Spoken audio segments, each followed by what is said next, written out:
Have the Chicago Bears done enough to build a successful team around Caleb Williams before he's drafted? We talk about that and so much more coming up next on this episode of Locked On NFL.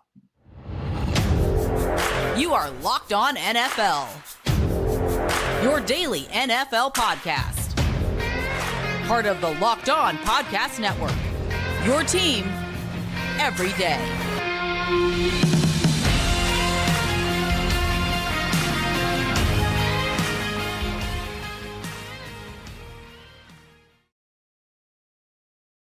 Welcome into another edition of the Locked On NFL podcast, your daily NFL podcast. I'm your host, Kevin Oestreicher, the host of Locked On Ravens and one of the many NFL experts here on our network, the Locked On Podcast Network, your team every day. Thank you so much for tuning in to Locked On NFL today and making us your first listen each and every day. We're available on all podcasting platforms. That includes in video form on YouTube and audio form wherever you get your shows. Today's episode of Locked On NFL is brought to you by FanDuel. Make every moment more right now. New customers get $150 in bonus bets guaranteed. That's $150 more to lose. Visit FanDuel.com/lockedon to get started. We're a 5-day week NFL podcast bringing you the biggest stories from the past week. And obviously the big one, the draft is in less than a week. On Thursday, we will know the entirety of the first round. Obviously Friday and Saturday are the next 2 days. It's exciting. The draft is finally here. So we're going to be talking about picks 1, 2, and 3 today on the show. First, talking with Lorin Cox of Locked On Bears about Caleb Williams. There's really no secret, right, that Caleb Williams is going to be the guy there. But if the Bears done enough to build a team around him before he's actually drafted, we'll talk about that in the first segment. Then in the second segment, we'll have David Harrison of Locked On Commanders on to talk about the potential of maybe Jaden Daniels at number 2, where they're looking there for their quarterback. And then Mike Debate of Locked On Patriots will join us in the final part of the show to talk about that number 3 pick, because there are a bunch of options the Patriots could really look to have happen there. So without any further ado, let's first get into our conversation with Lorin Cox of Locked On Bears.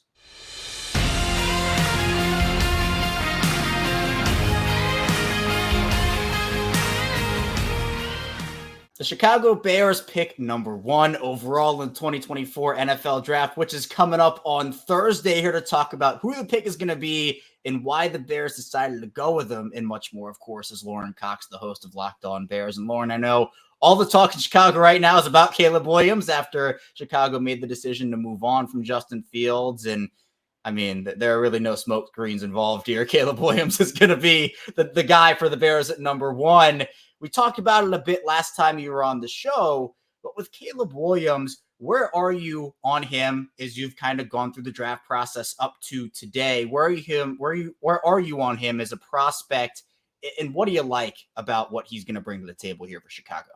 It's really easy to talk yourself into Caleb Williams, right? Especially when you know that's what's coming your way. Like the playmaking ability and the flashes of the things that make him a special quarterback, the kind of things that not many guys in the NFL can do. Like those are the things that get you feeling like, wow, maybe the Bears have a chance to break the really franchise long curse. I mean, certainly decades long curse at the quarterback position, but to be able to get someone who not only just flashes it, but really does it on a consistent basis. Like he's no perfect quarterback prospect. There's never been a perfect quarterback prospect. And you could debate, how he compares to other recent number 1 overall pick type players, but like he brings a certain base level of consistency with a ceiling of such high playmaking ability that you feel like mirrors some of the better quarterbacks in the league. It feels like, wow, this is as clear of a path as certainly Chicago has had to one of these guys that can be a true long-term difference maker for the franchise.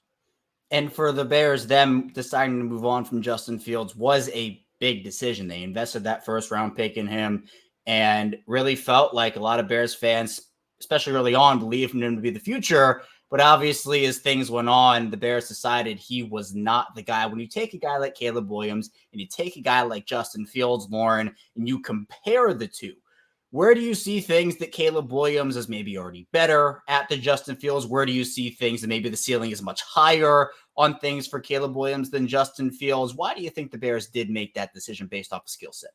Yeah, I think part of it, honestly, is like it's even a little bit less about like comparing the two as prospects coming up, but kind of where Justin Fields has gotten to at this point in his career. Like clearly his first couple of seasons in Chicago were not what was going to be successful for a young quarterback that needed development. It's kind of the point where it's like you've had a couple of years of him kind of stuck in this mold, and it's going to take time to really develop him. And he's up at the end of his rookie contract. That's like, well, you can kind of restart that whole timeline with Caleb. Like certainly I think Caleb is more consistently accurate throwing the football downfield. I don't want to say like he's a better processor, because like Fields, I think, gets unfairly criticized for processing when it's not exactly processing, but he's kind of gotten to this point where Justin like doesn't always trust what his eyes see. Like you can see him going through the progression and look at a receiver who's like open, and he won't pull the trigger because he's been coached to not turn the ball over, to not try and do too much. And like, it's sort of this like overcorrection for Fields, right? Where it's like the Justin Fields coming out of Ohio State was probably a little bit closer to Caleb Williams than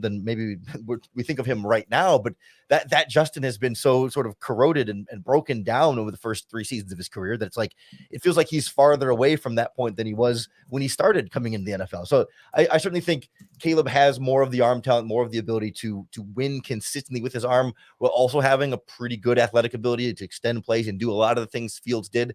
He's certainly not as explosive or dynamic as a rusher, but he could do a lot of the same things in terms of moving around the pocket that Fields does, and be more consistent in throwing downfield after that movement that really opens up that playmaking to not just be the playmaking that Fields did of rushing for a big 75-yard touchdown, but escaping the pocket and then making the 75-yard passing touchdown that ultimately is a little bit more sustainable for your offense. And when you talk about just expectations around rookie quarterbacks in today's league, Lorin, they are up there. And now with Caleb Williams, him being what's going to be the first overall pick, and the hype that he got, obviously both at USC and now coming out of college to the NFL, it's going to be astronomical, some of the expectations that are placed on him in his rookie season. But what are your personal expectations for a guy that, again, the speed of the NFL, everybody talks about it from college to pro, it's just a different ball game. Now, that doesn't mean that rookie quarterbacks can't have success. We've seen it time and time again. But for a guy like Caleb Williams, what are you expecting from him in year one? Coming to Chicago makes the expectation conversation interesting in 2 different ways. Is one, like rookie quarterbacks in Chicago have been so bad, and just young quarterbacks in general, that like Caleb Williams, if he's average, he will set the franchise records. I mean, the franchise passing record for a rookie is like 2,200 some odd yards. It's less than 2,500 yards in a season. Like if Caleb Williams plays 17 games, he's going to break that record. And the passing touchdown record for rookies is like, it starts with a 1. I think it's 2 digits, but I think it starts with a 1. Like it will be very easy for Caleb Williams to be the best rookie quarterback in Chicago Bears history without too much trouble. But at the same time, he comes into Chicago where you've already got 2,000-yard receivers. You got a slightly more established team than most number 1 overall pick teams get. That all of a sudden he comes in, it's like, well, playoffs. Like that's the feeling. It's like, if you're going to be this great quarterback, if you're going to become this great quarterback, and you're going to start as this highly touted prospect, you should, in theory, be able to come to a roster that has some decent weapons, has an offensive line that's making progress, we'll say, and a defense that was very good last season. Like it's easy to assume everything will be the same as last year, and then Caleb will be the upgrade. But so it's like that's a little too much of an assumption for me. But still, this team is good enough that if Caleb can match the hype, they could be a playoff caliber team. And it's a weird juxtaposition when he could set the franchise rookie records by doing very little, and then like maybe not meet expectations if he doesn't make the playoffs while having a record-setting rookie season. Like there's some dual tensions there. And certainly I think the most important thing for Bears fans is just that like Caleb has dealt with so much pressure over his time at USC that I think anything he's coming into in Chicago in his rookie season won't be too much for him from an outside standpoint. He puts that already on himself. Right. And I know Bears fans are ready to kind of begin winning again. And this could be their golden ticket in Caleb Williams. So of course the expectations are, well, we want this now. We're not waiting. We want it now. So that's just what it is across the league. But there's a point you made earlier, Lorin, that is really interesting. And I know we talked about it last time you were here, but it's, what if the Bears learned from the Justin Fields experience and how they surrounded him with talent? We've seen the Bears go out there, they get Keenan Allen and make moves around what's going to be Caleb Williams that teams should make with quarterbacks on rookie deals. Now, we talked about how the Bears failed Justin Fields in certain ways in terms of surrounding him with whether it be weapons or offensive line. What do you think the Bears learned from that experience and have translated over to this one? Yeah, I think there's a reason why this is all happening kind of at the same time here. Like, yes, they always had it in the back of their mind that ever since the general manager Ryan Poles came in a couple of years ago, certainly they were building around Justin Fields, but at some point you're really building around the quarterback position, whoever that quarterback is going to be. So like they really took this sort of slow tear down and build back up process that we were all kind of under the impression it's like, great, this is going to benefit Justin Fields, but Fields never really took that next step. And now, okay, Fields is gone, but you've got this scenario around a quarterback that feels like, all right, this is as good as you could hope for a number one overall pick. And it's my understanding that there's been not necessarily that it's been like direct communication with Caleb Williams and his camp about like the specific moves that the team should do. Like Caleb Williams is not the one who made them trade for Keenan Allen, but there's been a certain level of communication between both sides about making sure that they're taking clear demonstrative steps to show Caleb Williams, hey, we are committed to building around you and investing multiple, big, highly paid weapons and new players on the offensive line. Certainly, a big running back for him, another tight end. Like they've really gone and got weapons across the board for Caleb, and still could with the 9th overall pick. They could add another wide receiver there, or maybe even a tight end like Brock Bowers or a left tackle. Like I think we're going to see even more investment around the quarterback at some point in the draft after they take Caleb, even if it's not the 9th overall pick. Lorin's great. And for more on Lorin, check him out over the Locked On Bears podcast, part of the Locked On Podcast Network, your team every day. Still a lot to get to here on Locked On NFL. Coming up, we'll talk with David Harrison and Locked On Commanders about what they're going to do at number 2. Stay tuned. A lot to get to on the show.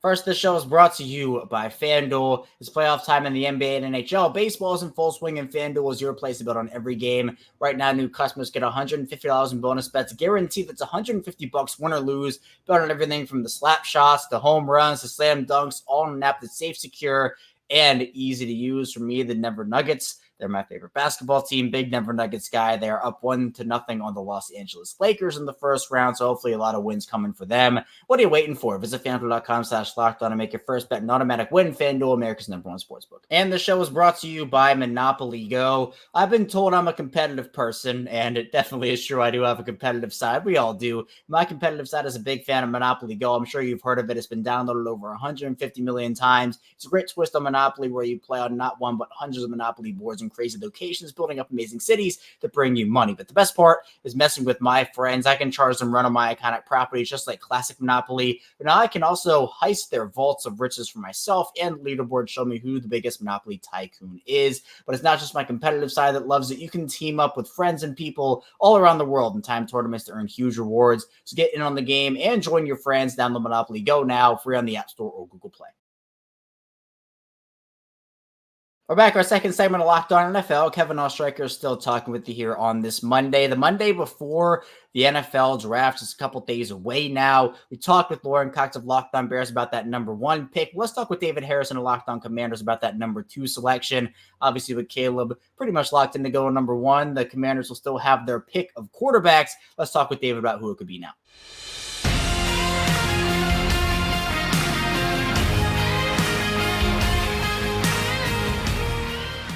The Washington Commanders hold the number 2 selection in the 2024 NFL Draft. Here to talk about what they could do with that pick is David Harrison, the host of Locked On Commanders. And David, the consensus around the league, obviously Caleb Williams going number 1 to Chicago, which would leave Washington with their pick of the rest of the guys, Jaden Daniels, Drake May, maybe a JJ McCarthy. You want to throw his name in there as well. It's obvious the Commanders, with the 2nd overall pick, I mean, they're looking for their quarterback of the future.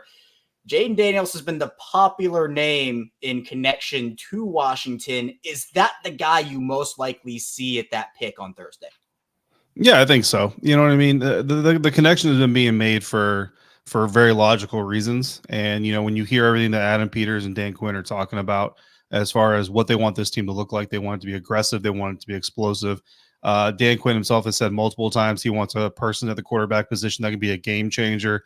And then Cliff Kingsbury is your offensive coordinator. And I think, to a certain extent, out of all that stuff, like you can Drake May be a game changer? Sure. He doesn't really fit the mold of a traditional game changer the way that we talk about it. Usually JJ McCarthy certainly has, shown some flashes of ability to do that. But Jaden Daniels is, bar none, like the game changer of this draft class. Like Caleb Williams didn't even have as many explosive plays in 2023 than Jaden Daniels did. And so it just fits everything that you have, right? And then when you look at Cliff Kingsbury angle of this whole thing, and the types of quarterbacks that Cliff Kingsbury typically likes to coach, whether it's college or the National Football League. Again, Jaden Daniels fits that mold. Outside of Caleb Williams, Jaden Daniels fits that mold better than any of them. And that to me, that kind of like is the biggest part of this whole thing, because Dan Quinn and Cliff Kingsbury have never coached together. Joe Witt Jr. and Cliff Kingsbury have never coached together. Adam Peters has never run an organization with Cliff Kingsbury on the staff. So like these guys might know each other in passing and in circles and all that stuff. But the reality of it is they hired him because they didn't want to beat him. Well, who's the quarterback after Caleb Williams that you don't want to game plan against the most out of these next three? It's Jaden Daniels. You know what I mean? So they didn't bring Cliff Kingsbury in to say, hey, man, everything you did before, you're going to change it with us. No, like they brought him in to do what he does best. What he does best is he runs a very aggressive. He does actually run a more run-oriented offense than people will give him credit for if he has the ability to, but he likes to be aggressive in the passing game, and he likes to have quarterbacks that can take off and get big plays with their legs when it calls for it. So again, it just all points to Jaden Daniels. Now, if it's not Jaden Daniels, what would your reaction be if it was a Drake May or JJ McCarthy? Would that be disaster for you? Would the Commanders have blown the pick, or would you still be okay with those guys, knowing with Kingsbury there, he's been known to work with some quarterbacks, but as you talked about, Jaden Daniels is the one that fits the best. Yeah, I'm good with all the three. You know what I mean? Like at the end of the day, I think that when you look at this quarterback class, you have up to 5. I think Caleb Williams, obviously, you look at him and say you can certainly build a franchise around this guy and win. I think Jaden, Drake May, JJ Daniels, and even Michael Penix Jr. I look at all those guys and I say if you put the right circumstances around each of these guys, each of them might need different circumstances, right, to put around them. But if you put the right circumstances around each of them, I think you can drive a vehicle into the postseason and certainly become a perennial contender. Bo Nix, I'll be honest with you, like I've seen Bo Nix. I haven't really done a deep dive study into Bo Nix, so I leave him off there, not because I don't like him, but just because he's kind of been out of the range. So I haven't had a real reason to really kind of go through and study him, and I don't cover the Oregon Ducks. So just a grain of salt there for any Bo Nix fans that got mad about what I just said. But when you look at these guys and the fact that the Commanders didn't bring him in for a visit, pretty much says what you need to know about that. There's no reason. And I say this on Locked On Commanders a lot because the thing about it is I could do episodes saying, here's why the Commanders should take Drake May, but I don't believe they should. And here's why they should take JJ McCarthy, but I don't believe they should, or they will. So I'm not going to lie to my audience. You know what I mean? So I've done a lot of Jaden Daniels conversations, but I keep saying any of these guys can be won with. And at the end of the day, right now, I believe that Adam Peters and Dan Quinn are going about this roster building experience that they're going through together the right way. They have the right things in mind. They're looking for the right parts. They're looking for the right pieces. And they're doing this not to make the media happy, not to get the good headline, not to sell the jerseys and the stadium seats. They're doing it to build a winning team. So as long as whatever decision they make is based on that, then you have no reason to doubt it. Again, you see it on the field, it may not work out, but as long as you make the right decisions for the right reasons, then you're doing the best thing for your team. Right. And you spoke about the way the Commanders are building their roster, and that's been a really big point across the league, David, especially when it comes to these quarterbacks on rookie contracts. And obviously the Commanders are going to have one on a rookie contract. How do you think the Commanders, and, this goes back to, previous moves in previous seasons, but based off of the offense, the skill position players, the offensive line the Commanders have right now, how good of a job or how prepared are the Commanders to welcome a rookie quarterback with the personnel they have on their roster right now? I'd say you're about 65% of the way there. And that doesn't sound very good for a rookie quarterback. But oftentimes rookie quarterbacks come into teams, that aren't very well prepared to support them because there's a reason they're drafting at the top of the draft, right? And the Commanders certainly earned their number 2 overall pick. But when you look at what they inherited and what they've tried to do, so they inherited one of the worst offensive lines in the NFL. And they've already, they've gotten rid of the old left tackle. They've replaced the left guard. They replaced the center. Your right guard is Sam Cosmi, who's arguably the best member of that line. Your right tackle is Andrew Wiley, who wasn't great last year, but he also wasn't the worst member last year. So right now you're retaining him. So they've at least taken steps to start trying to mend this thing. Now, again, you can like a guy's tape and like where a guy comes from. Nick Allegretti comes from a Super Bowl championship winning team, played the Super Bowl with the torn UCL. You love the toughness, all that stuff. You have no idea how he's going to mesh with Tyler Biadasz to his right and with whoever is going to be to his left at left tackle, whether it be Cornelius Lucas or a draft pick to be named on Thursday night or Friday evening. But, you like at least that they attacked it, right? They went through and they said, okay, let's attack the worst part of this offense, which is the offensive line. The wide receiver group is fairly strong. You want to see more depth there. The tight end position was severely lacking in all-around play. They went and got Zach Ertz. I don't know how much he has left in the tank, so I expect to see a draft pick spent there as well. And then the running back position, I think you've got three guys. I think Brian Robinson is your number one running back. I know a lot of people automatically put Austin Eckler there, but I think it's going to be Brian Robinson, your number one. Eckler's near number two. I think Chris Rodriguez, the 6th-round pick from last year out of Kentucky, certainly showed a lot in his rookie season. I would like to see him get that opportunity. Now, if this staff likes a guy like, say, Isaac Guerrero out of Louisville in the 5th or 6th round, and they go ahead and pull the trigger on him, hard to argue that. But personally, I want to see Chris Rodriguez get some burn. But either way, you're going to end up with 3 or 4 solid running backs for that quarterback to lean on. And again, going back to Cliff Kingsbury's history, when he had the opportunity, when he had a defense that was keeping scores low, and he had a running back like James Conner, he was willing to run the ball in Arizona as much as possible. So I think that having those 3 or 4 running backs is going to be really important for this rookie quarterback. David's great. And for more on David, check him out over at the Locked On Commanders podcast, part of Locked On Podcast Network, your team every day. We'll be rounding out Locked On NFL in our final segment with Mike Debate of Locked On Patriots and how they are looking for their future quarterback. Stay tuned, plenty to get to on the show. First, the show was brought to you by GameTime. There have been plenty of times I've had frustrating ticket buying experiences, especially for MLB games. Sometimes I wasn't sure if the seats were good. Other times I couldn't find last-minute tickets. Sometimes there were no good deals at all. GameTime is now an authorized ticket marketplace in Major League Baseball, which makes getting tickets even faster and easier. Prices on the GameTime app actually go down the closer it gets to first pitch with killer last-minute deals, all in prices, views from receipt, and the lowest price guarantee. GameTime takes the guesswork out of buying MLB tickets. I'm a big MLB guy myself, an Orioles fan, obviously, with me being the host of Locked On Ravens and from Baltimore. So for me, I'm going to try to get down to Camden Yards as much as I can in GameTime, the app.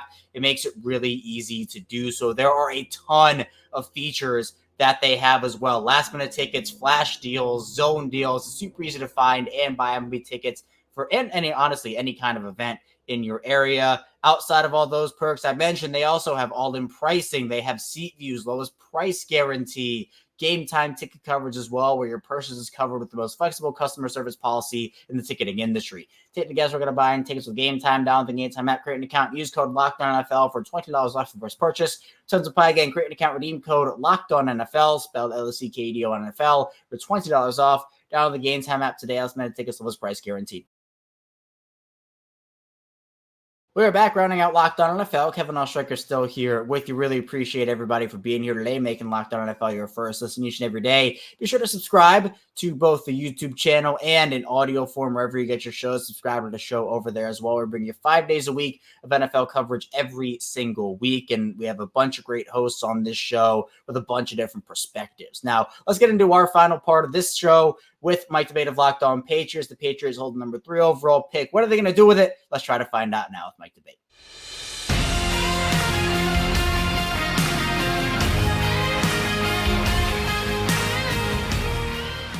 The New England Patriots hold a very interesting piece of draft capital at number 3 overall. Here to talk about that with me is Mike Debate, the host of Locked On Patriots. And Mike, always great to have you on. We talked a couple weeks ago about the Patriots and what they're going to do with this number 3 overall pick. Obviously, everybody looks at that roster. No Mac Jones, off to Jacksonville, and they're thinking, well, the Patriots have to get their quarterback of the future here, don't they? But there are a couple other options. We'll talk about those in a couple minutes. Let's first start with the quarterbacks.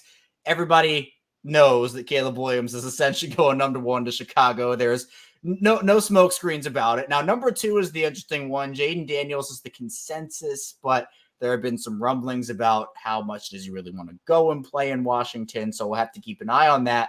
But number 3 is kind of this wild card pick in New England where Jaden Daniels could potentially fall. It also could be Drake May. Maybe J.J. McCarthy makes an appearance. How are you feeling about the Patriots in the quarterback class that they might have at their fingertips when they pick at number 3? It's the question of the day in New England right now, Kevin, without any question about it.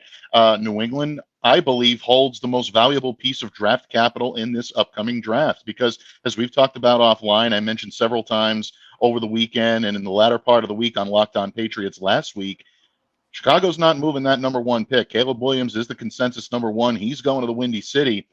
Pick number 2, we thought it was pretty much a foregone conclusion that Jaden Daniels was going to end up in the nation's capital, but reports coming out last week that maybe Jaden wasn't so happy that Washington's meeting that they scheduled with him wasn't an exclusive meeting. He thought that was going to be just him and the team brass. That didn't happen the way he had expected. And apparently Washington wasn't too happy that he's been pining for other areas to go other than Washington, D.C. So keep a sharp eye on that. If Jaden slips to number 3, all of a sudden, now you are left with the Patriots' decision about what to do. I've been very vocal, and I still believe that if he's available, Drake May has the highest ceiling in this draft for a quarterback not named Caleb Williams. I believe he's the best fit for an Alex Van Pelt offense.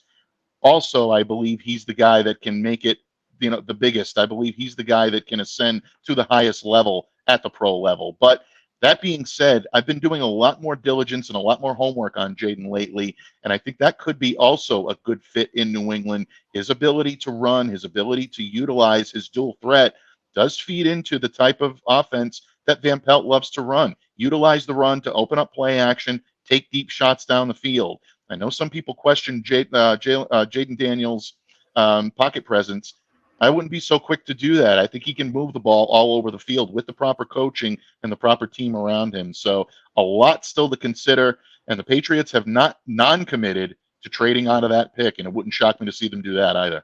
Yeah, let's go right into that, because I think that's the other huge topic of conversation, especially in the recent weeks, Mike, where there are a lot of quarterback needy teams that don't necessarily have that number 3 pick, that are looking to potentially move up. It would take a whole lot of draft capital to do so. So there is a possibility that New England gets an absolute haul for that number 3 pick. I think the one team that everybody's circling and that have, they haven't necessarily made it a secret that they're looking for a quarterback is Minnesota and the Vikings, with everything going on in the roster that they have. How likely is it that New England actually trades that pick? Of course, it's all kind of, it determines based off what the board is. If Jaden Daniels falls, maybe they make that pick. If they're in love with Drake May and he falls, maybe they just decided to go with him.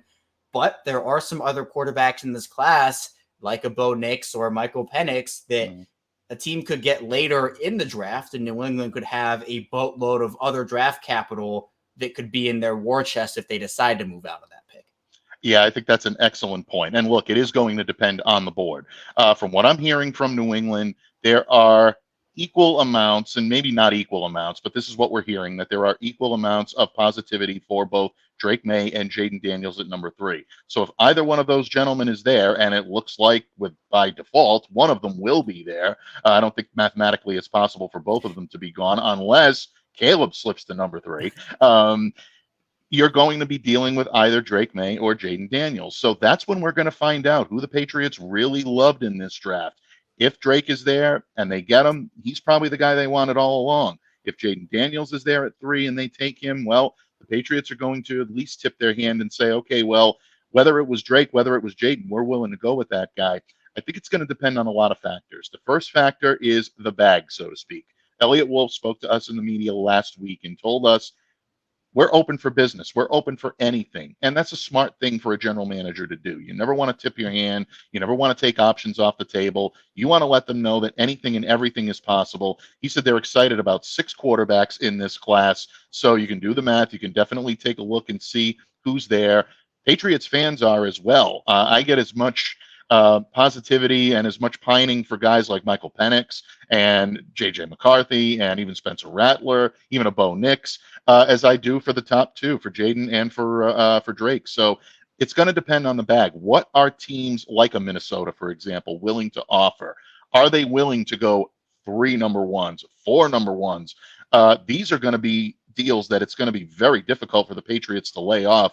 And it also depends on how far you're moving down, because you want to be sure that you're addressing the needs. The Patriots have dire needs at quarterback, offensive line, and wide receiver. You want to make sure you're hitting all of those as early as possible in the draft. So does moving down give you the opportunity to maximize 3 top-level, pro-level scout prospects Or do you sit there and you say, I'm never going to be in this position again. I'm going quarterback at number 3. That's really the question they have to decide this week. Mike, with a lot of Patriots insight there. Be sure to check out Mike over on the Locked On Patriots podcast, part of Locked On Podcast Network, your team every day. That's all I have for you today on Locked On NFL. Thank you so much for tuning in. Again, be sure to subscribe, follow along the whole 9 yards. Coming up tomorrow, more NFL content with the Tuesday host. So be sure to stay tuned for that. We'll see you right back here tomorrow on Locked On NFL.